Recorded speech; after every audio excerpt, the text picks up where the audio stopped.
In this video, let's learn how to enable battery saver option. Go to mobile settings, scroll down and go to battery option. In here you can see power saving option, click on it. After in here you can see if we enable this power saving mode, it limit our CPU speed in 70% and decrease brightness by 10%. Now I enable this power saving mode. If you want to save another more battery, you can enable this limit taps and home screen option.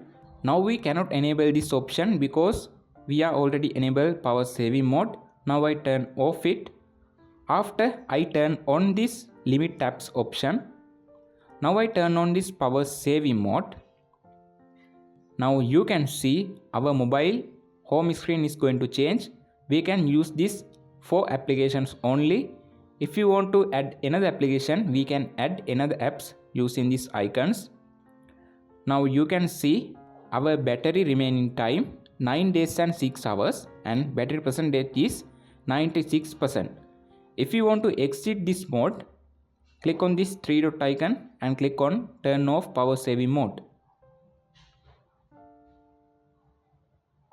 In this method you can use power saving mode option.